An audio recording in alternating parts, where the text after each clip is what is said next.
네. 네, 이어서 발표 시작하도록 하겠습니다.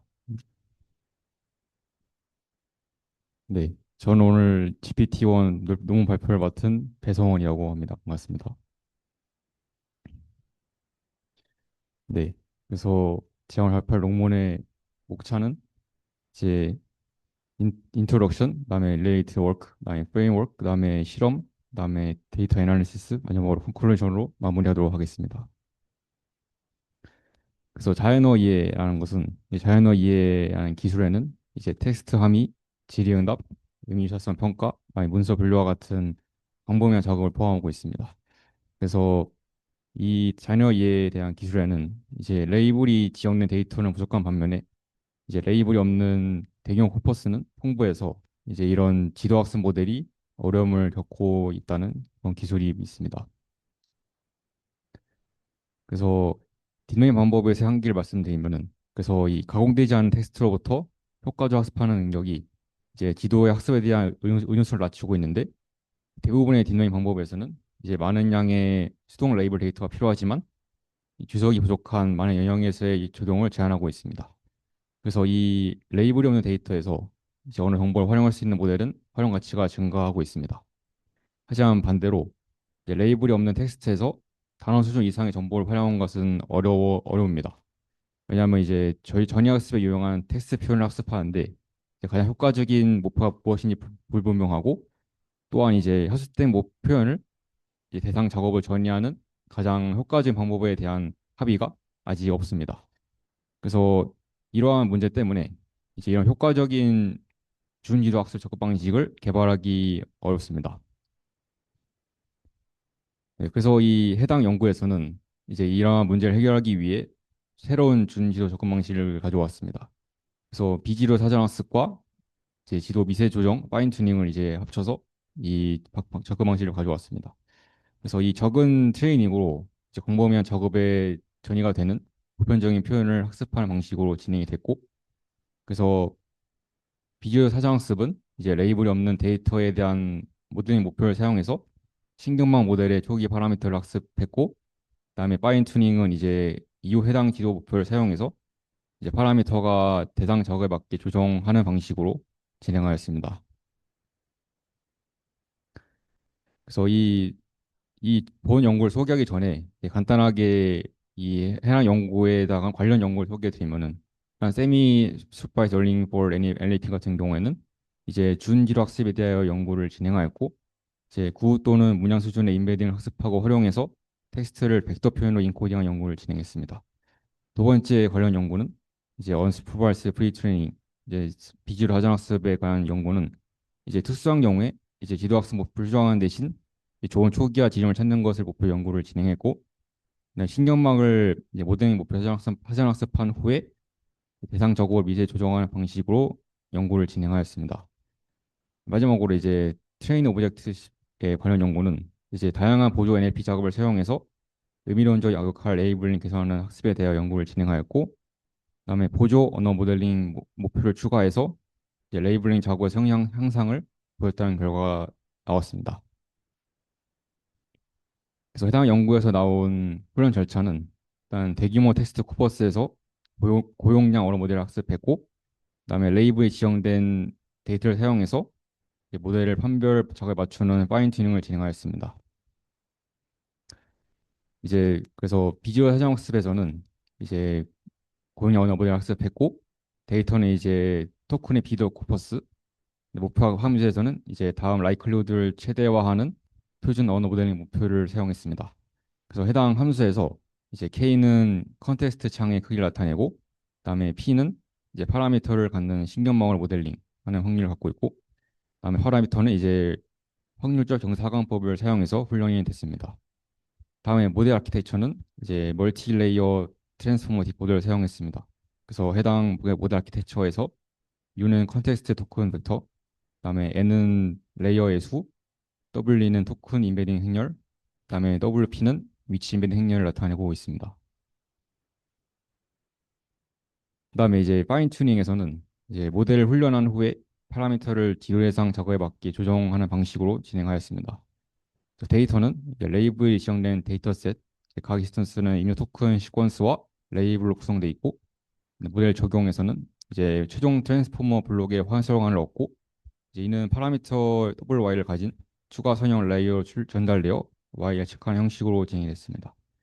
목표 함수는 이 다음 같은 함수를 최대화하였고, 그래서 이제 미세 조정할 때 이제 언어 모델링을 보조 목표로 포함시키는 것이 이제 학습 모델의 일반화를 개선하고 수렴을 가속화한다는 것에 도움이 된다는 것을 발견했습니다. 그래서 결합 목표 함수도 이제 가용치를 사용해서 다음과 같은 함수를 최적화하였고, 추가 파라미터 같은 경우에는 이제 미세 조정 중에 필요한 WY와 딜리미터 토큰스에 대한 임베딩을 진행하였습니다. GPT-1에 나오는 이제 가장 중요한 작업이 이 작업인데, 이제 이것은 이제 구조화된 입력을 사전학습 모델이 처리할 수 있는 시퀀스로 변환하는 작업입니다. 그래서 이 작업이 필요한 이유는 이제 질의응답이나 텍스트 함의 같은 작업에서는 이제 순서가 지정된 문장 또는 구조화된 입력이 있는 작업이 필요합니다. 따라서 사전학습 모델이 처리할 수 있도록 변환이 필요해서 이러한 변환 작업을 실시하는 것이고, 그래서 해당 그림에 보시다시피 모델 아키텍처와 작업별 입력 변환이 나와 있어서 이 구조화된 입력을 이제 모델이 처리할 수 있는 순서로 변환해서 이 작업을 진행합니다. 그래서 변환 예시를 설명드리면은 이제 텍스트 함의는 이제 전체 프리미스 P와 그다음에 하이 퍼치스 H의 토큰 시퀀스를 구매 토큰으로 연결하였고, 유사성 같은 경우에는 이제 두 문장의 순서를 바꿔서 두 가지의 가능한 시퀀스를 형성하고 각기 독립적으로 처리한 시퀀스의 표현을 요소별로 더했습니다. 그다음에 질의응답 그리고 상식추론 분야에서는 이제 문서, 질문, 가능한 답변을 결합해서 시퀀스와 출력 분포를 형성하였습니다. 다음으로 시험 사전 설정입니다. 그래서 비지오 사전 학습에서는 데이터셋을 총 두 개를 사용했는데, 첫 번째는 부스코퍼스, 그다음에 두 번째는 월 벤치마크 데이터셋을 사용했습니다. 그래서 언어모델 성능은 이제 토큰 수준이 펄플렉시티 18.4를 달성한 모델 성능을 나타내었고, 그다음에 모델 사양은 이제 12개 층의 디코더 전용 트랜스포머를 사용하였고, 최적화는 아담 최적화 기법, 그다음에 훈련은 이제 100포시 동안 24개 미니 배치 크기로 512 토큰의 시퀀스를 샘플링해서 훈련을 진행하였습니다. 이제 미세 조정 같은 경우에는 이제 비주얼 산습과 동일한 하이퍼 파라미터 설정을 사용하였고, 그다음에 학습률 배치 크기는 6.25에 10의 마이너스 5승을 적용한 이제 배치 크기를 사용하였고, 훈련 시간은 이제 3 2포시를 활용해서 이 실험 설정을 진행하였습니다. 그래서 이 실험을 이제 다양한 작업에서에서 적용해서 다양한 결과를 나타내었는데, 이제 자연어 추론 같은 경우에는 이제 두 문장 이제 즉 전제와 가설의 관계를 판단하는 작업을 했습니다. 데이터셋은 SNLI 포함 총 5개를 사용하였고, 그다음에 실험 결과 같은 경우에는 이제 표를 확인해 보시면 이제 5개의 데이터셋 중에 4개에서 베이스라인을 크게 능가했습니다. 그래서 멀티 NLI에서 최대 1.5%, 그다음에 SCI 테일에서 5%, 그다음에 QNLI에서 5.8%, 그다음에 SNLI에서 0.2%의 개선을 보였습니다. 그래서 표에서 이제 fine tuned transformer LM 이제 바로 치고 hours를 나타내는 게 해당 연구에서 만든 모델입니다. 그래서 해당 모델이 이제 이렇게 4개에서 베이스라인을 크게 능가했다, 이렇게 결과가 나와 있습니다. 다음으로 이제 질의응답과 상식 추론 분야에서는 이제 단일 다중 문장 추론 능력이 요구되는 작업입니다. 그래서 데이터셋은 레이스, 이제 이것은 중등 및 고등학교 시험 문제에서 나오는 데이터셋을 진행하였고, 스토리 클로즈는 이제 이야기 결말을 선택하는 그런 데이터셋을 사용하였습니다. 실험 결과 같은 경우에는 아까와 똑같이 이제 파인 튜닝드 트랜스포머 LM을 보시면 이제 스토리 클로즈에서는 최대 8.9%, 그다음에 레이스에서는 5.7%의 절대적 개선을 달성하였습니다. 그래서 이는 이전에 있었던 최고 결과를 경신한 결과입니다. 네, 다음으로 제 의미론적 유사성과 분류를 설명드리면은, 제 유사성은 이제 두 문장이 의미적으로 동등한지 예측하는 작업이고, 데이터셋은 MRPC, QQP, 그다음에 STSP를 사용하였습니다. 분류 같은 경우에는 이제 문법적 허용성 판단 및 감성 분석을 진행하였고, 데이터셋은 이제 코어 LA, 그다음에 SST2를 사용해서 해당 작업을 진행하였습니다. 그래서 아까 똑같이 표를 확인해 보시고 이제 파인 트윈드 트랜스포머 LM을 확인해 보시면 이제 유사성 같은 경우에는 STSB에서 1%, 그다음에 QQP에서 4.2%의 개선을 보였습니다. 네, 분류 분야 같은 경우에는 이제 코 LA에서 45.4%를 기록해서 이전 최고점인 35.0을 크게 상회했습니다. 그다음에 SST2에서는 91.4%의 정확도를 달성하였고, 그다음에 글로벌 벤치마크에서 72.8점을 얻어 이전 최고점인 68.9보다 높다는 이제 결과가 나타났었습니다. 그래서 이 실험 결과 말고도 이제 더 좀 더 데이터를 좀 더 분석한 결과 말씀드리면은 사전학습된 모델 엘리엇을 다루기 위해서 멀티 NLI와 이제 레이스 데이터셋에 대한 성능을 분석하였습니다. 그래서 분석 결과 같은 경우에는 이제 해당 그래프를 좀 보시면은 사전학습 때 인베딩을 전이하는 것이 성능을 향상시킨다는 결과가 나타났었고, 그다음에 각 트랜스포머 레이어가 추가적인 이점을 제공한다는 표현적인 결과를 관찰되었습니다. 그다음에 그래프에서 이제 멀티 NLI에서 전체 전이를 진행할 때 최대 9%의 개선을 보여서 이제 해당 데이터 분석도 이제 해당 연구 진행한 모델이 훨씬 더 결과를 능가한다는 것을 나타냈었습니다.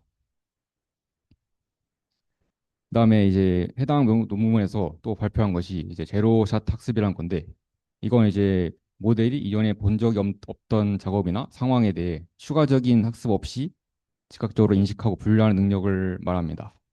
그래서 언어모델 사전학습이 트랜스포머에서 효과적인 이유를 이해한다는 것을 나타내었고, 그다음에 트랜스포머의 구조화된 어텐션 메모리가 LSTM보다 정리에 도움된다는 것을 나타냈었습니다. 그래서 이 제로샷 학습에 대한 실험은 이제 지도 학습이 없이 생성 모델을 사용해서 작업을 수행하는 솔루션을 설계했고, 사전 학습이 진행됨에 따라 이러한 솔루션의 성능 변화를 시각화하였습니다. 그래서 실험 결과 같은 경우에는 이 성능 안정적이고 이제 훈련을 통해 꾸준히 증가하는 것이 관찰이 되었고, LSTM은 제로사 성능에서 더 높은 편차를 보였습니다. 그다음에 이제 에벌레이션 연구 같은 경우에는 이제 여기 만든 모델에서 이제 모델의 특정 구성 요소나 기능을 제거하나 변경하면서 이제 모델의 성능이 어떻게 변화되는지 관찰하는 연구를 또 진행하였습니다. 첫 번째는 이제 보조 LM 목표가 없이 이제 파인 튜닝을 진행하는 것이었는데, 이제 보조 LM 목표가 NLI 작업과 QQP에서 도움이 되지만 전반적으로 더 큰 데이터셋이 보조 목표로부터 더 많은 이점을 얻는다는 결과가 나타났었습니다. 다음 LSTM과 트랜스포머를 비교하였는데 동일한 프레임워크에서 단일 2048 유닛 LSTM과 트랜스포머를 비교하였고, 그래서 LSTM 사용 시 평균 5.6점의 성능 하락이 관철되었고, 그다음에 MRPC에서만 트랜스포머를 능가하였습니다. 세 번째 마지막으로는 이제 사전학습이 적용된 거와 적용이 안 된 거를 비교하였는데, 사전학습이 없이 대상 작업에 훈련된 트랜스포머 모델과 비교를 하였고, 하지만 이제 결과가 나타났었을 때는 사전학습이 없으면은 이제 모르는 작업에서 성능이 저하시킨다는 결과가 나타났었습니다. 그래서 표를 보시면은 이제 전체 모델 대비 14.8% 감소된다는 것을 확인하실 수가 있습니다. 그래서 마지막 결론으로는 이제 해당 연구에서는 이제 비지도 사전학습과 이제 파인 튜닝을 통해 단일 작업을 수행하는 불가이전적 모델을 사용해서 프레임워크를 소개하였고, 그래서 이러한 모델은 상당한 지식과 장르 요정성을 처리하는 능력을 습득하였고, 다음에 지도학습 작업으로 성공적으로 전이가 되어 연구된 12개 데이터셋 중 총 9개에서 최신 기술을 개선하였습니다. 그다음에 이제 상당한 성능 향상을 나타내었고, 특히 트랜스포머 모델과 장거리 의존성을 가진 데이터셋이 이 접근 방식의 효과적임을 시사하였고, 또한 이제 자연어 이해 분야뿐만이 아닌 다른 영역에서도 이 비지도 학습이 새로운 연구를 가능하게 하고 이해를 더욱 더 심화시킬 것으로 기대가 된다고 논문은 이렇게 내용을 마쳤습니다. 네, 마지막으로 이게 제가 논문에서 사용한 이미지 말고 따로 가져온 이미지나 레퍼런스를 소개드리면서 발표를 마치도록 하겠습니다. 감사합니다.